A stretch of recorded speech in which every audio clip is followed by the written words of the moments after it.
José Ortega y Gasset nació en Madrid en 1883. Dentro de la continuidad del desarrollo de su pensamiento, cabe distinguir un periodo perspectivista y otro racional vitalista. En el primero se opuso tanto al idealismo como al realismo y afirmó que la sustancia última del mundo es simplemente una perspectiva. En el segundo reinterpretó la razón como razón viviente y la vida como realidad biográfica y última radicalidad.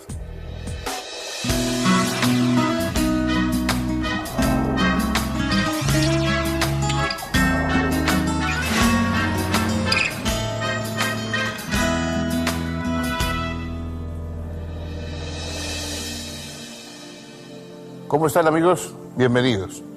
Seguimos con nuestro camino examinando filósofos importantes que piensan y que pueden ayudar a pensar. Y hoy llegamos a una figura muy destacada del pensamiento español, del pensamiento en lengua española, porque tuvo mucha proyección sobre América y también una notable proyección en el resto de Europa. Es José Ortega y Gasset. José Ortega y Gasset fue una figura que empezó en el periodismo, era hijo de un gran periodista y aunque naturalmente pues siempre sintió un interés por la filosofía, en especial por la filosofía alemana, sus inicios estuvieron en el periodismo y es un articulista extraordinario y a lo largo de toda su vida el grueso de su obra, si se ven los volúmenes de sus obras completas, la mayor cantidad de sus obras son artículos de periódicos, son breves ensayos que caben en una revista, son una pequeña conferencia surgida, digamos, de lo que se puede hacer en un periódico. Reunió la mayor parte de esos escritos como en la serie El Espectador, que era el rubro con el que él publicaba sus artículos. Y también tiene una labor, él hizo una labor de editor de revista, porque fundó Revista de Occidente, que es quizá una de las publicaciones más influyentes, más importantes a lo largo de toda la época anterior a la Guerra Civil en España. Y a la vez fue un hombre público, fue una figura carismática y estuvo muy implicado en la política. No solamente habló en política desde fuera, sino que formó parte de asociaciones, se enfrentó de una manera nunca excesivamente heroica, pero a veces enérgica, a la autoridad antes de la Guerra Civil. Fue un destacado republicano y bueno, luego después de la guerra su actitud de un distanciamiento más o menos altivo pero no de condena explícita del régimen de Franco pues le ha valido bastantes críticas. Lo que nadie puede dudar es que Ortega fue un semillero de ideas, es decir, lo importante de Ortega es que, digamos, él sembró muchísimas ideas, dio pie a muchísimas iniciativas y sus obras están llenas de impulso para el que quiere seguir pensando a partir de ellas. Vamos a estudiar por unos momentos su historia, su trayectoria, su pensamiento.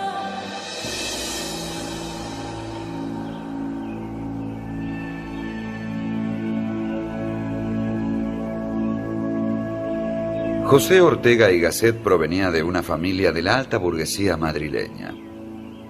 Su abuelo materno y su padre fueron notorios periodistas y él mismo mostró pronto dotes suficientes para emularlos. A los 8 años es inscripto en el internado jesuita de El Palo, en Málaga. En 1897 obtuvo el título de bachiller con promedio sobresaliente e ingresa en la Universidad Central de Madrid, con la intención de seguir la carrera de leyes, pero pronto se cambia a la de filosofía. Obtiene su licenciatura brillantemente en 1902. Desde el comienzo de su trayectoria intelectual, aboga por la modernización y europeización de España. En 1905 obtiene su doctorado. En los años siguientes realiza cursos de perfeccionamiento en las universidades de Leipzig, Berlín y Marburgo. También comienza a enviar artículos que son publicados en el periódico español El Imparcial, uno de los más prestigiosos de la época. En estos años, Ortega va definiendo su ideario republicano y liberal con manifiestas simpatías hacia el socialismo. Abandona la fe católica y abraza decididamente el agnosticismo. A partir de 1908, ocupa el cargo de profesor de Psicología, Lógica y Ética en la Escuela Superior de Magisterio. En 1910, contrae matrimonio con Rosa Spotorno y Topete, a quien había conocido casualmente unos 5 años y medio antes. En ese mismo año es nombrado catedrático de Metafísica en la Universidad Central de Madrid. Además publica artículos y ensayos en la prensa y da también numerosas conferencias.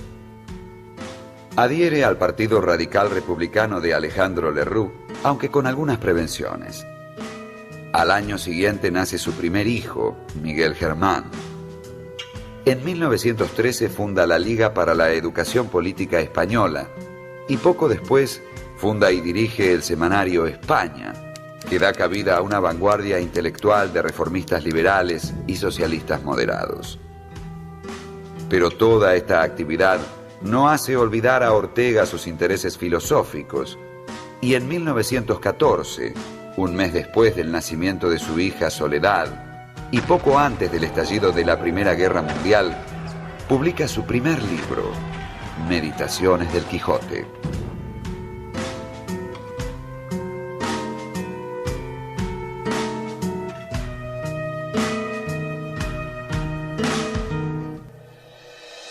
En su primera obra publicada, Meditaciones del Quijote, que es una obra muy variopinta, con muchos aspectos, muy caleidoscópica, nada sistemática, nada orgánica, y que ya preludiaba, digamos, una carrera que no iba a ir por los cauces habituales de la academia y de la universidad, sino que iba a estar un poco siempre al margen, como un francotirador, mucho más próximo a los ensayistas más actuales, más modernos, que a lo que había habido en el pasado.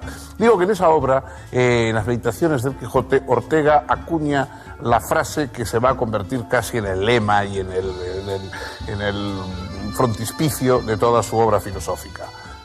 Yo soy yo y mi circunstancia. Y añade, y si no la salvo a ella, tampoco me podré salvar yo. Es decir, el ser humano es evidentemente una individualidad. Para Ortega lo que existe es esa biografía humana. Él no cree, dice en un momento que no existe, el ser humano no tiene naturaleza, sino que tiene historia. Es decir, que nos vamos haciendo y que vamos apareciendo a lo largo del tiempo, fabricándonos a nosotros mismos, pero esa fabricación no es algo aislado, no es único, sino que tenemos una circunstancia determinada. Todos, nuestro yo no es ese yo aislado y antagónico que podría pensar Unamuno, sino que es un yo que tiene que estar de alguna manera haciendo el esfuerzo por ponerse de acuerdo y por rescatar a su circunstancia. La circunstancia es la historia, la circunstancia es la gente que nos rodea, las circunstancias son las ideas, las personas, digamos, a las que tenemos que salvar de la ignorancia o salvar del fanatismo.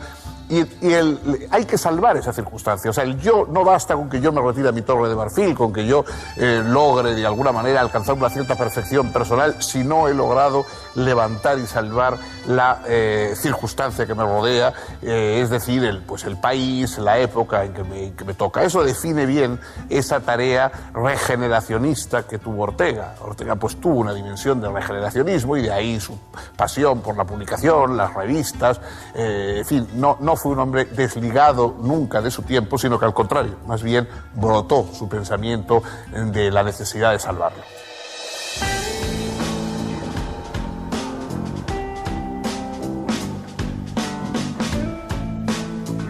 En 1916, Ortega publica el primer volumen de una recopilación de notas y ensayos bajo el título de El Espectador, al que seguirán 7 más, el último de los cuales verá la luz en 1934. También en 1916 es invitado a dar una serie de charlas en Buenos Aires, donde recibe un caluroso reconocimiento.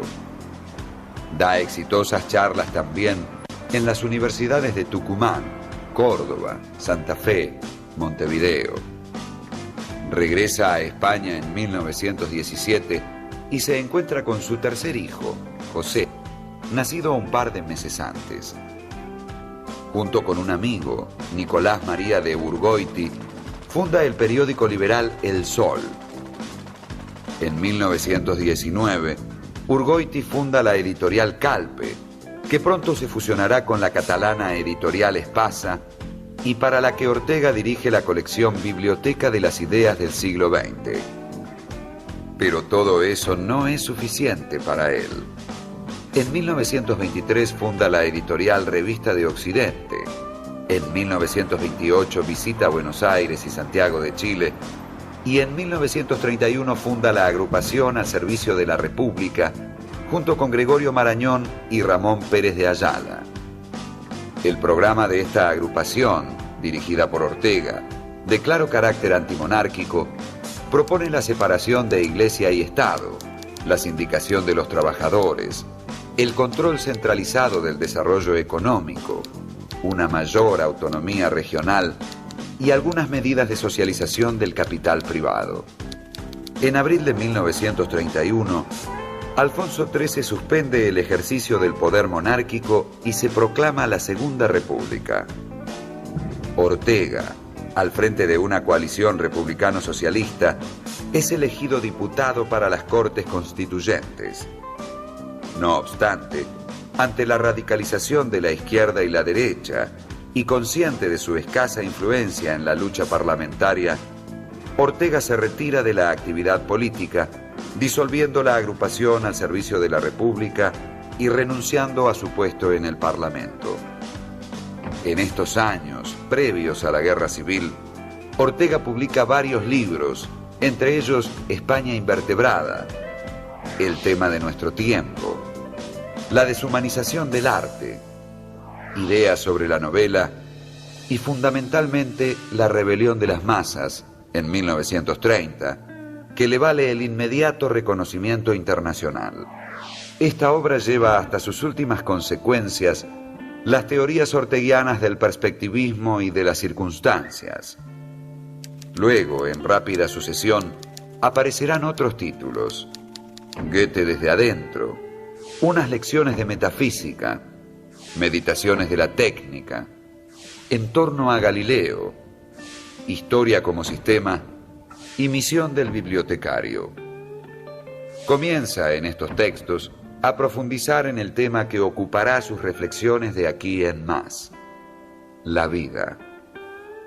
Para Ortega, la vida y la razón son irreductibles entre sí, pero a la vez están en continua colaboración y participación mutua. La unión dinámica de ambas es lo que Ortega denomina razón vital. Esta razón vital, realizada en el curso de los tiempos y manifiesta en cada momento vivido, es razón histórica, que explicita el hecho de que el hombre es siempre él mismo y su circunstancia.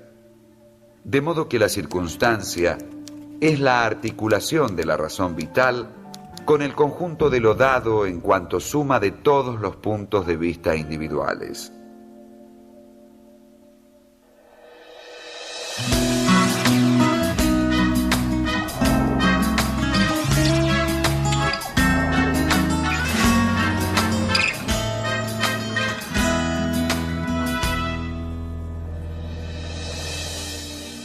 La aportación más importante de Ortega y Gasset al pensamiento está también en una línea vitalista, no me atrevería a decir que existencialista en el sentido bronco, digamos, de don Miguel de Unamuno, pero también está más bien próximo a esos filósofos de la existencia, o al menos de la vida, como decía él, porque él decía que lo importante era la vida. Entonces, la razón, Ortega defiende la razón, no es irracionalista, como en ocasiones es Unamuno. Él defiende la razón y con todo lo que la razón comporta, la ciencia, la técnica, etc. La razón le parece importante, pero una razón vital, una razón, digamos, que surge de la vida y al servicio de la vida. Él habla, o quisiera a veces llamar a su filosofía racio-vitalismo. No un racionalismo, sino un racio-vitalismo, es decir, una mezcla entre racionalismo y vitalismo, una combinación de ambas cosas. Ni un vitalismo ciego, ni un racionalismo anémico y que olvida la fuerza, la necesidad de la vida. Porque pensamos para vivir, pensamos para vivir mejor. En cierto momento él compara al filósofo como alguien que ha caído de un barco o un naufragado que está allí en el mar tumultuoso, turbulento, y entonces tiene que intentar nadar. La filosofía es ese intentar nadar cuando nos estamos ahogando en la realidad. Es decir, hemos caído en la realidad, estamos manoteando, tratando de salvarnos en la realidad, y ese intento de salvación es precisamente la filosofía. No es una filosofía meramente académica, no es por supuesto un conocimiento del mundo como si fuera simplemente un agradable espectáculo que vemos, sino que es la urgente necesidad de saber a qué atenernos, de saber cómo vivir, de saber cómo nos vamos a arreglar con la realidad, que es eso que nos está haciendo y ofreciendo permanentemente resistencia. El raciovitalismo, la razón vital, la combinación de la lucidez intelectual y el empuje y la urgencia vital es lo que da su tono esencial a la filosofía de Ortega y Gasset.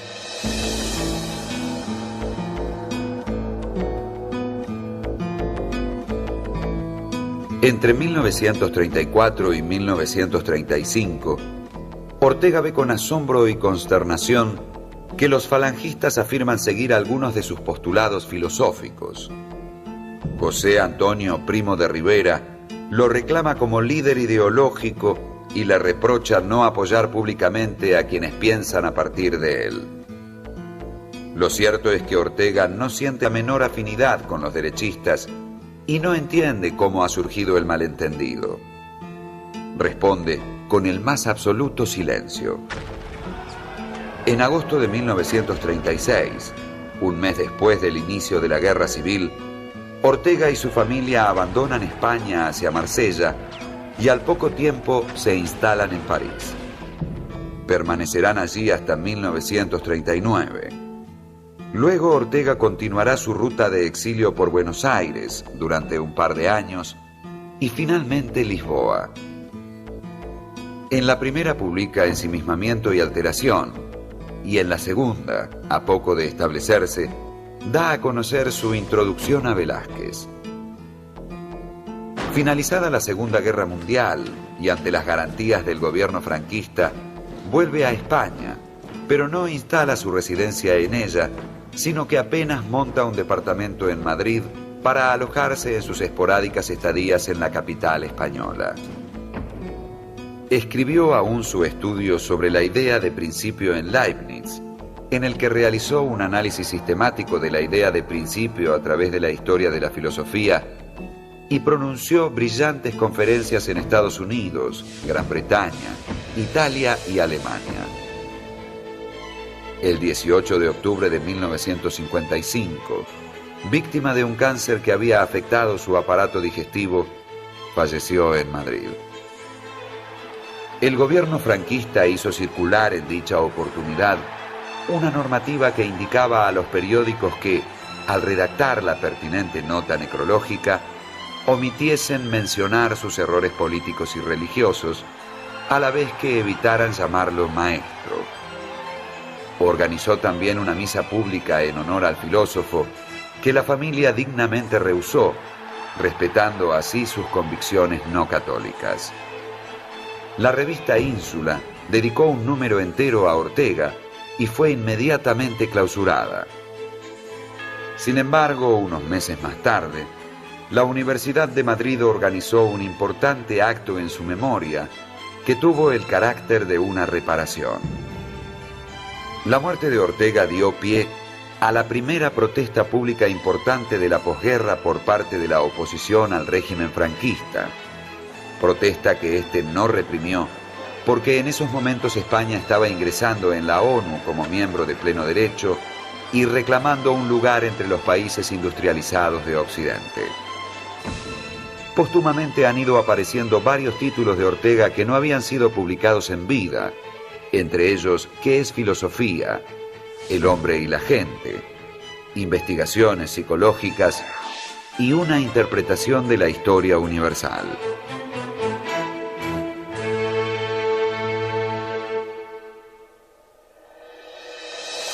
Ortega y Gasset ha tenido una gran y duradera influencia en el pensamiento español y en el pensamiento hispanoamericano. Por supuesto, en un primer momento, durante la época del franquismo, en la cual él mantuvo una postura de reserva, pero no de contestación decidida, lo cual se le ha reprochado. Durante esa época franquista, digamos, la filosofía de Ortega fue el refugio frente a las filosofías tomistas, religiosas, clericales que se daban habitualmente en la universidad. Una serie de pensadores como Manuel García Morente, como Javier Zubiri, como Julián Marías, por supuesto, como Aranguren, etcétera, son seguidores de las doctrinas y de las ideas, viven y se alimentan en gran medida del pensamiento de Ortega. El pensamiento de Ortega es enormemente fecundo. Es raro leer una página, leer un ensayo de Ortega sin encontrar una serie de cosas que nos ayudan a nosotros a pensar. O sea, bueno, él saca sus propias conclusiones, pero nos da una idea que nosotros podemos utilizar. Quizá una de las más sugestivas es la distinción entre ideas y creencias.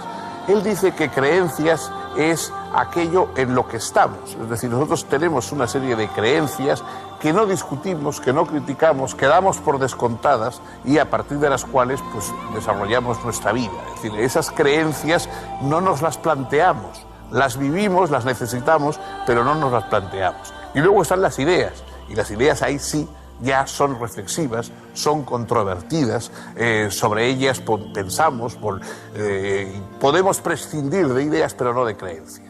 De alguna forma, a veces incluso las ideas pasan a convertirse en creencias con el tiempo, con la rutina, etc. Hay muchas ideas importantes en Ortega y muchas ideas que siguen siéndolo. Ha pasado, como muchos pensadores, un cierto purgatorio.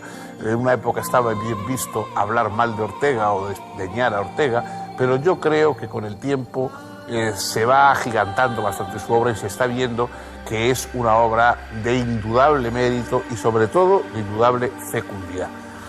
Hasta aquí hoy hemos llegado acompañando a este pensador. El próximo día tendremos otro pensador y tendremos otra reflexión que también compartiremos con